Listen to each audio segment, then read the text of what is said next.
Pemirsa, sejumlah hakim menuntut adanya peningkatan kesejahteraan karena sudah beberapa tahun gaji pokok mereka tidak mengalami kenaikan. Tuntutan peningkatan kesejahteraan hakim dinilai wajar agar para hakim lebih fokus dalam bekerja dan menekan terjadinya kasus suap. Gerakan mendukung kenaikan gaji hakim muncul melalui jejaring sosial. Aksi ini seolah menindaklanjuti permintaan sejumlah hakim agar pemerintah memperhatikan kesejahteraan mereka. Pasalnya, sudah 4 tahun tidak ada kenaikan gaji dan 11 tahun tanpa kenaikan tunjangan. Selain itu, gaji pokok mereka lebih kecil dibandingkan pegawai negeri sipil lainnya. Sejak tahun 2008, tunjangan khusus untuk hakim pengadilan negeri hanya diterima 70%. Sementara di instansi lain, ada yang tunjangan khususnya diberikan 100%. Aspirasi mengenai kenaikan gaji ini dapat dipahami dan ini memang tuntutan yang wajar ya. Hakim harus sejahtera, artinya hakim ini tidak boleh menyimpang ya. Keluhan mereka ini positif karena kalau mereka aktualisasi dan bentuk penyimpangan itu yang dikhawatirkan.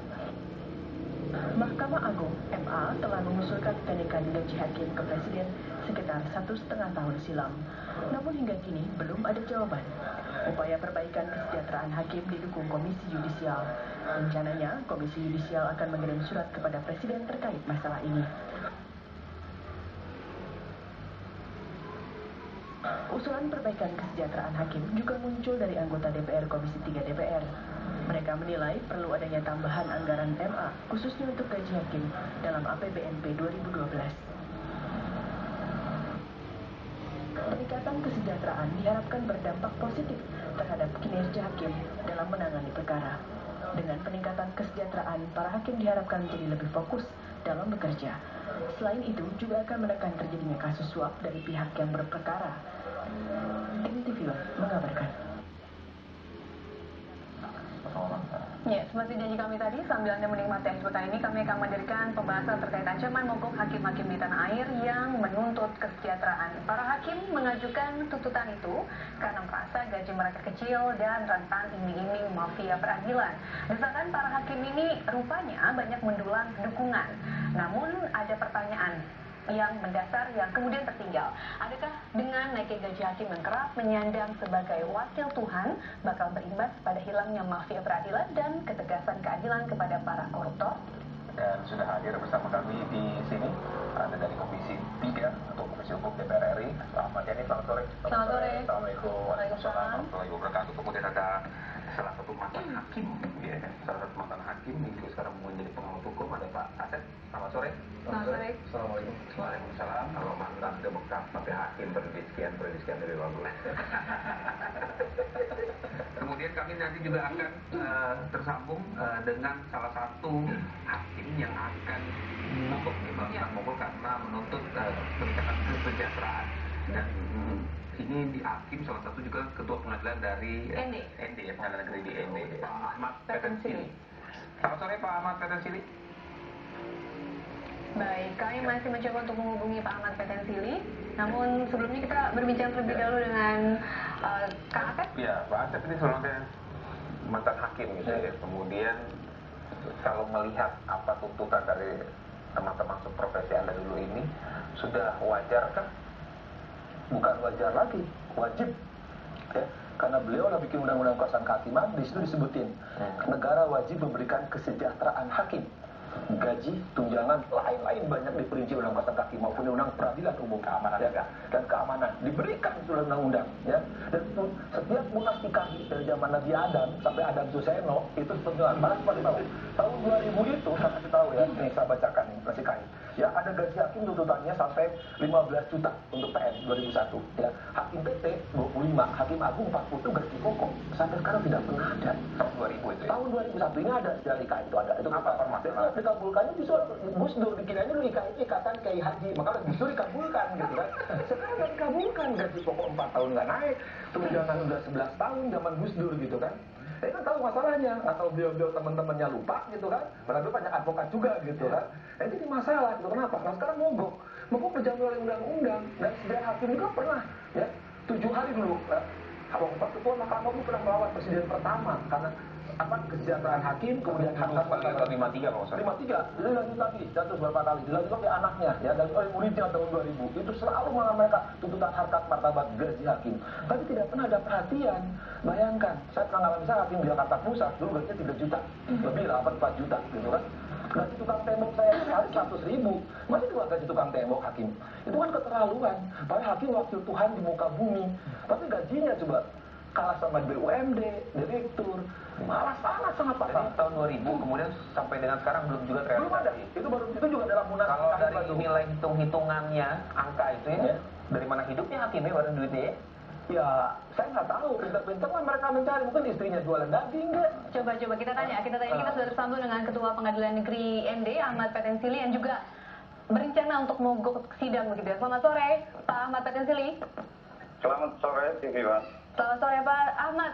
Apa sih latar belakang sebenarnya selain untuk menuntut kesejahteraan Anda bersama hakim-hakim lain ini berencana untuk mogok sidang? Baik, terima kasih Mbak. Ya, saya belum tahu namanya Mbak ini. Tapi begini ya, jadi seperti yang sudah dari tadi dipaparkan itu, gerakan hakim ini sudah kurang lebih 2 tahun ini. Kami yang tergabung dalam forum serta aksi hakim Indonesia. Jadi sebenarnya 2 tahun itu satu waktu yang cukup panjang untuk bisa dipahami apa yang menjadi suara dari seluruh hakim di Indonesia. Saya pikir penafsiran terhadap kesejahteraan itu mungkin karena kita sering di Indonesia ini sering mengukur kesejahteraan itu dari pendapatan dan sebagainya. Tetapi yang pokok yang saya mau sampaikan di sini adalah sebenarnya kita ini mau melihat sejauh mana negara ini menghargai profesi atau jabatan hakim itu. Itu aja dulu. Kalau hakim ingin dihargai, sebagian besar hakim ini sebenarnya kan tidak luput dari tanggapan masyarakat juga mudah disuap, Pak. Ya justru itu sebenarnya kalau mereka memahami apa yang kita perjuangkan ini, yang diuntungkan pada akhirnya adalah masyarakat Indonesia ini sebenarnya. Jadi maksud Anda ada korelasinya begitu hakim yang menerima suap dengan kesejahteraan yang kecil begitu? Oh, korelasinya sangat positif. Jadi begini ya, dengan gerakan ini, kami sudah membangun sebuah komitmen bahwa kita akan tampil sebagaimana cita-cita dari Mahkamah Agung untuk kedepannya ini tampil sebuah peradilan yang agung. Sehingga sebelum itu terlaksana, saya pikir wajarlah kalau negara ini juga pertama-tama dimintai perhatiannya terhadap wibawa martabat hakim itu sendiri. Pak Ahmad, kenapa harus mogok sidang? Artinya tidak ada cara lain begitu untuk menuntut kesejahteraan? Terima kasih Mbak. Jadi seperti saya bilang tadi, sudah 2 tahun ini, cara apa yang masih kurang ditempuh? Kita sudah menyampaikan sebenarnya.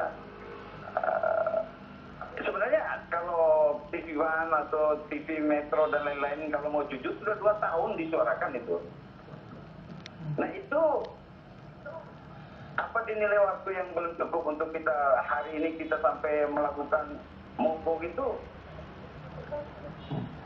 Apakah tahun ini kita anggap bahwa kami masih belum sabar atau bagaimana? Iya Pak, tapi itu kan tuntutan dari hakim Pak, tapi ada tuntutan juga dari masyarakat Pak. Hakim ini harusnya memutuskan dengan adil, kemudian rasa keadilan pakai hati nurani, tapi sebagian besar juga para hakim ini belum memutus dengan hati nurani yang benar Pak. Itu tuntutan dari masyarakat, kemudian bisa dibayar juga Pak, disogok juga Pak. Jadi begini, pertanyaan Mas itu sama dengan orang bertanya duluan telur atau ayam gitu. Jadi itu saya pikir tidak penting lah pertanyaan seperti itu. Jadi tolong dipahami, kita ini hanya mau melihat sejauh mana negara ini menghargai hakimnya. Malah kita di luar negeri ya. Kemarin teman saya hakim yang kuliah di Australia sana, dalam sebelum dia menyatakan dirinya hakim kepada teman-temannya, itu dianggapnya biasa-biasa. Tetapi ketika mereka semua tahu bahwa dia hakim, penghargaan mereka terhadap dia luar biasa. Jadi bayangan mereka seperti hakim di tempatnya sana. rata-rata di luar negeri seperti itu penghormatan terhadap hakim. Karena Indonesia kayaknya tidak ada penghargaan sama sekali. Baik, Pak Yani, ini bagaimana perjuangan hakim ini yang menjadi counterpart di komisi Anda ini kok tidak tersuarakan begitu? Saya kira memang ada hal yang keliru kita dalam memberikan persepsi bahwa negara kita ini negara hukum.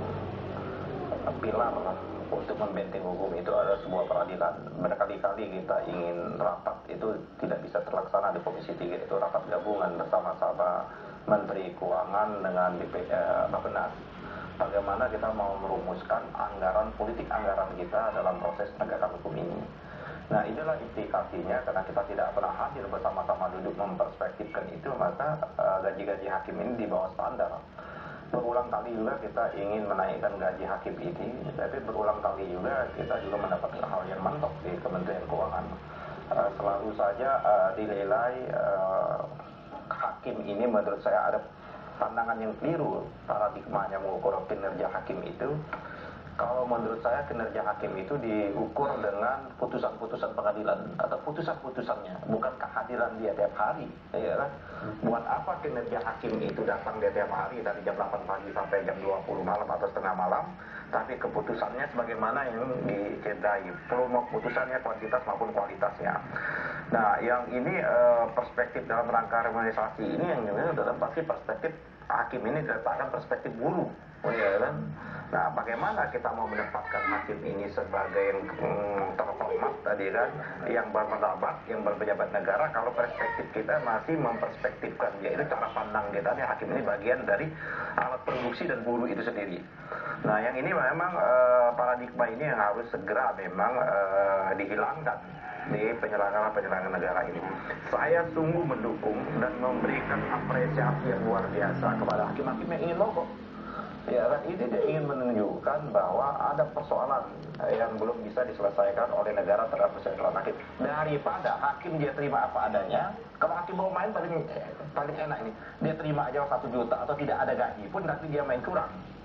Memperjualbelikan putusan ini lebih bahaya, lebih busuk dia daripada mereka-mereka yang melakukan unjuk rasa atau mogok ini. Dan anggaran kemarin, dalam anggaran APBNP kemarin kita mencoba betul bahwa anggaran yang kita sahkan itu dalam rangka untuk kesejahteraan hakim. Kesejahteraan hakim itu kan tidak hanya masalah gaji, ada masalah tunjangan-tunjangan, ada masalah fasilitas-fasilitas. Berapa usulannya? Ya, cukup untuk paling tidak di atas rata-rata kebutuhan pegawai negeri di tempat mereka yang bertugas. Ya, yang itu yang tunjangan ya. Kalau gaji kan standar nih Pak Sep. Tunjangan itu tidak bisa kita samakan tunjangan orang di Jakarta dengan di Hindi. Apalagi yang di pelosok lagi. Nah, yang itu yang harus betul diperhitungkan. Nah, ini yang menurut saya yang harus diperjuangkan oleh kita Komisi 3. Saya akan memperjuangkan all out betul anggaran-anggaran untuk tidak hanya hakim ya. Hakim di pengadilan negeri, ya kan, di pengadilan tinggi juga. Itu benar. Harusnya Komisi 3 yang wakil rakyat, gitu kan, wakil dari mereka juga memperjuangkan, bukan mereka suruh mogok gitu loh. Pasti persoalannya, tak kala kita membahas anggaran ini tidak domainnya 100% di DPR. Ini ada bagiannya lagi di pemerintah. Nah, kita sudah menyetujui kalau pemerintahnya, ya pemerintahnya tidak setuju, ya, maka paradigmanya itu yang harus dirubah. Makanya kita minta berkali-kali, berulang kali minta kepada Menko Polhukam, ayo hadir kita rapat bagaimana sih perspektif kita tentang politik anggaran penegakan hukum ini yang sampai saat ini tidak pernah terjadi. Nah, jadi menurut saya itu ya omongan kosong saja lah pejabat bahwa kita akan menegakkan hukum, negara kita negara hukum itu tidak tercerminkan dalam politik anggaran, dia harus tercerminkan dalam politik anggaran. Nah, yang ini yang menurut saya pada sidang-sidang yang akan datang jadi kan menjadi bagus ini mereka nih ya. Masih ada problem ini. Kan ini bangsa ini kan bangsa yang masuk lubang yang berkali-kali lebih bodoh dari keledai ya. Kan? Tapi DPR saya tidak bisa untuk rapat bersama itu ya, sampai sekarang. Sampai sekarang ini bayangkan kita tidak bisa rapat bersama itu. Nah, saya sudah berulang kali bahkan meminta betul mengirim surat dari apa namanya dari fraksi saya juga DPR juga berulang kali dengan alasan apapun lah dibuat sendiri. Nah, kadang-kadang lebih penting pertemuan-pertemuan yang informal pejabat ini ya kan cipika-cipiki ya kan daripada membahas yang hal-hal yang substansi ini. Kita akan lihat dampaknya kalau memang ternyata hakim ini gajinya atau kesejahteraan dinaikkan. Kemudian apakah itu artinya tidak ada lagi julukan bagi peradilan Indonesia dan mafia peradilan? Kita akan kembali usai beberapa